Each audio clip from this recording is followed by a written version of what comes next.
Episode 17 की starting में हमें दिखाया जाता है कि डायब्लो पानी में गिर चुका होता है, इसीलिए वहाँ पर सब लोग रो रहे होते हैं।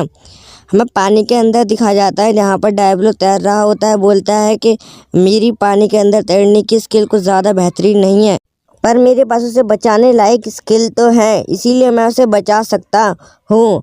और डायब्लो की वहाँ पर छड़ी और केप पानी में ही छूट जाते हैं और वहाँ पर डायब्लो आग पर अकेला ताप रहा होता है और बोलता है कि आखिरकार हम बच ही गए।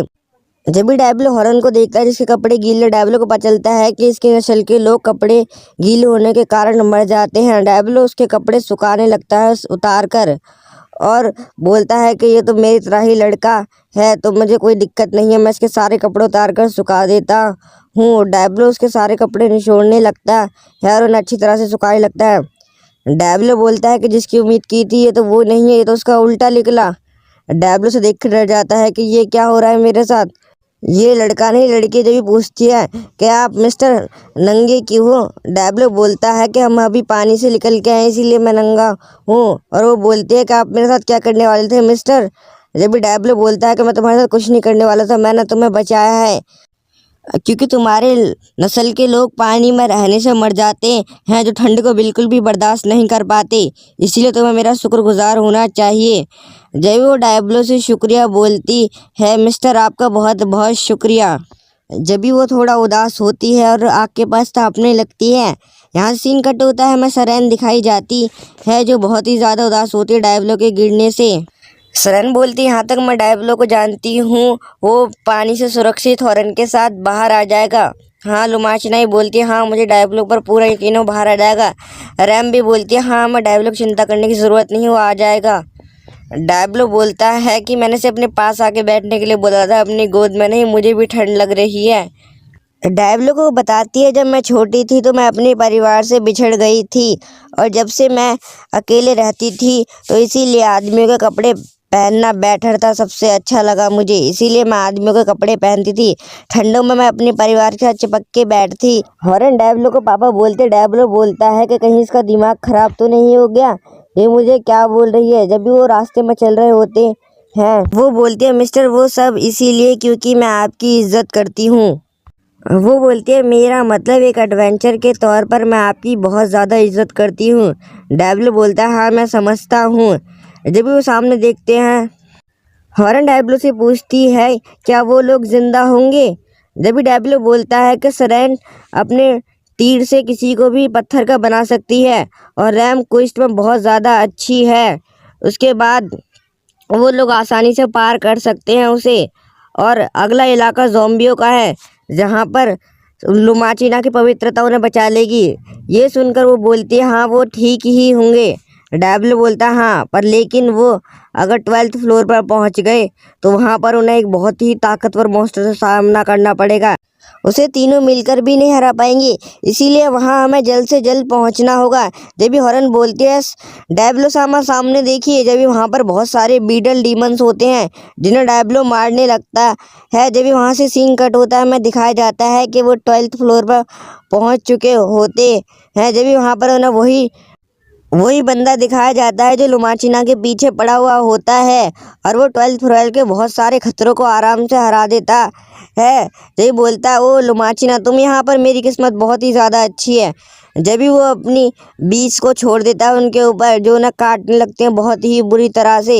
जब भी रैम एक प्लान बनाती है और सरेन को ही बताती है, जब सरेन से बोलते हैं कि तुम्हें अपना तीर चलाना होगा जिससे मैं इसे ब्लॉक करूँगी। जब भी वो अपनी बीजों को वहाँ पर छोड़ देती है और प्लान के मुताबिक वहाँ पर सरेन अपना तीर इस्तेमाल करती है जो डायरेक्ट उस पर लगना चाहिए, पर वो अपनी शील्ड का इस्तेमाल कर उनसे बच जाती है। वो समोन्स को भी ब्लॉक कर देती है और बोलती है, बस तुम्हारे पास इतना ही कुछ था, वैसे भी बहुत ही बढ़िया प्लान था, मुझे मज़ा आया। और वो बोलती है कि अब लुमाचिना तुम्हारा जिंदा रहने का कोई मतलब नहीं है, इस बार प्लीज़ तुम मर जाओ। जब भी वो वहाँ पर बहुत सारा तूफान आ जाता है जिससे वो 20 वहाँ पर मर जाती हैं। रैम बोलती है तो बिन मैजिक है कि यहाँ पर डायब्लो आ चुका है। जब भी वहाँ पर उन्हें ब्लैक ड्रैगन दिखाया जाता है जो बहुत ही ज़्यादा ताकतवर होता है, बोलता है, यहाँ पर कमज़ोर इंसान क्या कर रहे हैं। जब भी वो उनके सामने आकर खड़ा हो जाता है, बोलता है, क्या तुम मुझसे लड़ना चाहते हो, इस्तेमाल करो अपनी ताकतें और मुझे दिखाओ कि तुम कितने ताकतवर हो, वरना मैं तुम्हें एक ही वार में मार डालूंगा। ये बोलता है कि मैं तुमसे लड़ना नहीं चाहता, मैं ऐसे ड्रैगुना को बिल्कुल भी जीतना नहीं चाहता। वो बोलता है तुम अपनी औकात में रहो।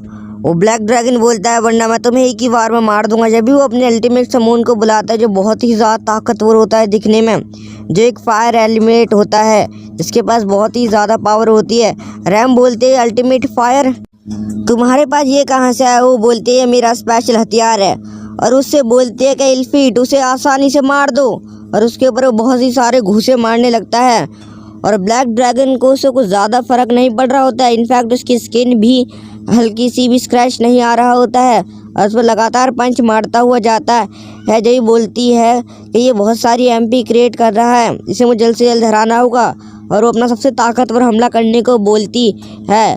फायर एलिमेंट बहुत ही ताकत का इस्तेमाल करता है और ड्रैगन पर हमला कर देता है, पर आसपास बहुत बड़ा ब्लास्ट भी हो जाता है, पर ड्रैगन को एक खनोज भी नहीं आती। इसके बाद ब्लैक ड्रैगन बोलता है कि तुम्हारे पास सिर्फ यही हमला था, छोटी सी आग। वो बोलता है मैं तुम्हें अपनी आग दिखाता हूँ।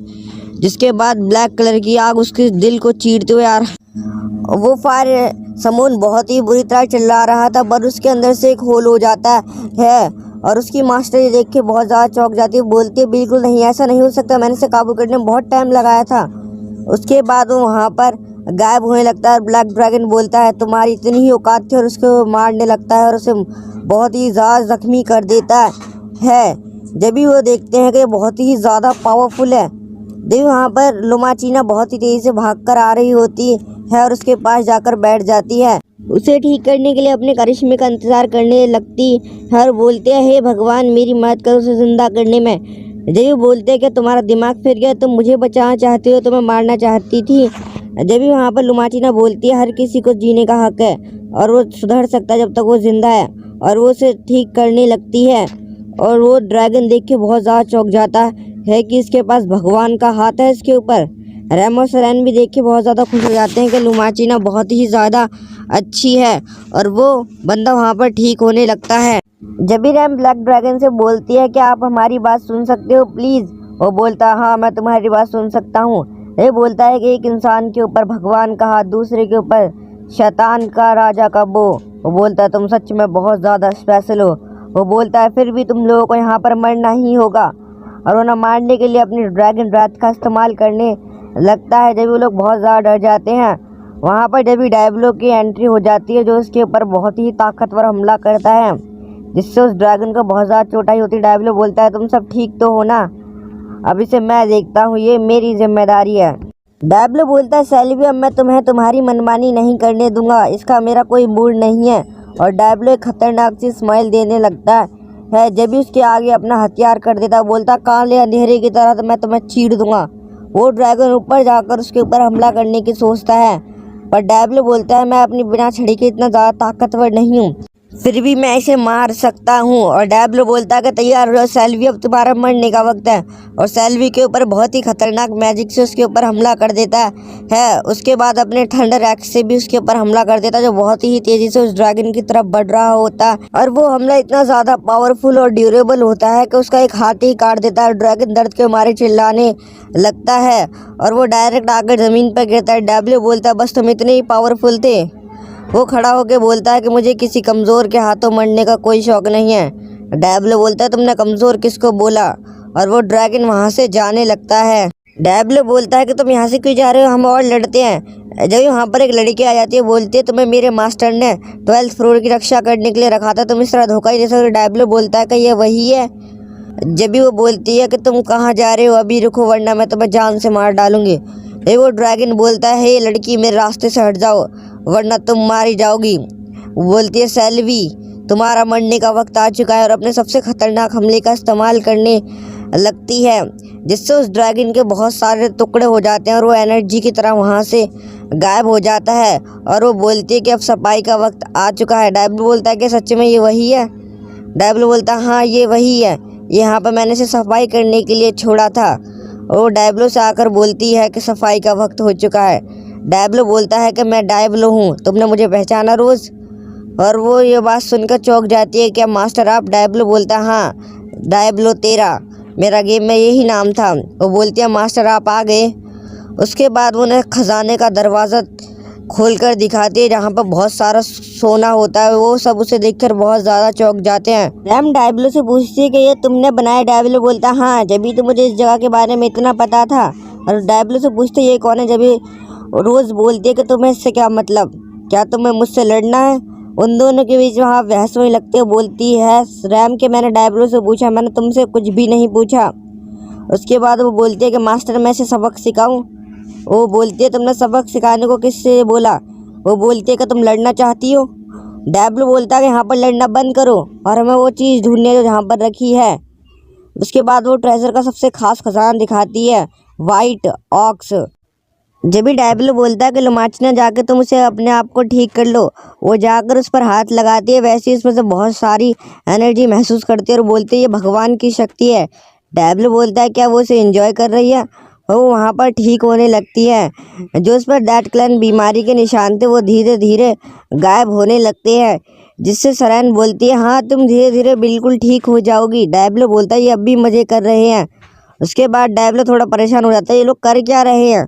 उसके बाद उसकी डेथ क्लैन बीमारी बहुत ज़्यादा सही होने लगती है और वो बोलती है हाँ मुझे अच्छा लग रहा है। लुमाचीना जब होश में आती है तो उसे पता चलता है कि उसकी डेथ क्लैन बीमारी पूरी तरह से ख़त्म हो चुकी है। डायब्लो बोलता है कि भले ही मैंने अपना केप पर छिड़क खो दिया, पर ये कैसा लग रहा है? सरेन बोलती है तुम इसमें बहुत ज़्यादा अच्छी लग रहे हो डायब्लो।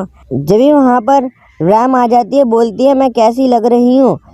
डायब्लो बोलता है तुम अच्छी लग रही हो। उसके बाद सरेन पूछती है कि मुझे कोई कुछ नहीं मिला, सबके पास नए नए कपड़े हैं। डायब्लो बोलता है कि तुम्हारा लेवल कम है इसलिए तुम्हें इतना कुछ ही मिलेगा। उसके बाद वो एक अंगूठी देखती है और उसे लेने के लिए डायब्लो से बोलती है। डायब्लो बोलता है हाँ उसे ले लो और उस अंगूठी को पहन लेती है। बोलती है कितनी प्यारी है। वहाँ पर डायब्लो बोलता है कि तुम क्यों उदास खड़ी हो? रोज़ बोलती है कुछ नहीं मास्टर, आप इन सबको सब कुछ दे रहे हो पर आपने मुझे कुछ भी नहीं दिया, सिर्फ प्यार के सिवा। आप सबसे पहले मुझी से बात करते थे। और वो वहाँ पर बहुत ज़्यादा गुस्सा हो जाती है। डायब्लो बोलता है कि तुम इतना गुस्सा क्यों हो? जब भी डायब्लो बोलता है कि मैं सिर्फ इससे ही बात करता था पहले, जब मुझसे कोई भी बात नहीं करना चाहता था, इसीलिए मुझे इसके लिए कुछ करना चाहिए। जब भी डायब्लो रोज़ को एक पिन ला के देता है और बोलता है कि ये मेरे सबसे फेवरेट है इसीलिए ये मैं तुम्हें दे रहा हूँ। एक डीमन लॉर्ड अपने नौकर को कुछ तो दे सकता है, जिसे सुनकर रोज़ बहुत ही ज़्यादा खुश हो जाती है। डायब्लो बोलता है तुम्हें तोहफा पसंद आया? वो बोलती है हाँ मास्टर मुझे बहुत ही ज़्यादा पसंद आया है। मास्टर आपका बहुत बहुत शुक्रिया। जब भी वहाँ पर हमें बुल दिखाया जाता है और वहाँ पर डायब्लो बोलता है तुम इसे बाहर भी ले जा सकती हो। जब भी वहाँ पर रोज़ बोलती है तुम इसे बाहर नहीं ले जा सकते, बाहर के हालात बहुत ही ज़्यादा खतरनाक हैं। वहाँ पर हमें दिखाया जाता है डीमन लॉर्ड की आर्मी और फैंसीना के बीच बहुत ही बड़ा युद्ध होने जा रहा है, जहाँ पर फैंसीना सोचती है कि उसने तो पूरी चांद की रात को कहा था, ये तो टाइम से पहले ही आ गया, ये तो बहुत ही ज़्यादा बड़ा झूठा है। चलो देखते हैं ये हमारा क्या बिगाड़ लेगा। उसके बाद हमें उनकी सेना दिखाई जाती है जो बहुत ही ज़्यादा खतरनाक होती है। 300 फ्लैंक के सामने 4000 सैनिक होते हैं और वहाँ पर एक बहुत से बड़े टर्टल के ऊपर जर्नल बैठा हुआ होता है और बोलता है कि अब समय आ चुका है। उसके बाद डायब्लो बोलता है कि ये तो पूरा शहर तबाह हो जाएगा। लुमाचना बोलती है ऐसे डेथ क्लैन बीमारी का कोई फ़र्क ही नहीं पड़ेगा, ऐसे तो सब लोग मारे ही जाएंगे। उसके बाद डायब्लो बोलता है मैं नहीं जानता क्या हो रहा है पर हमें इसे रोकना होगा।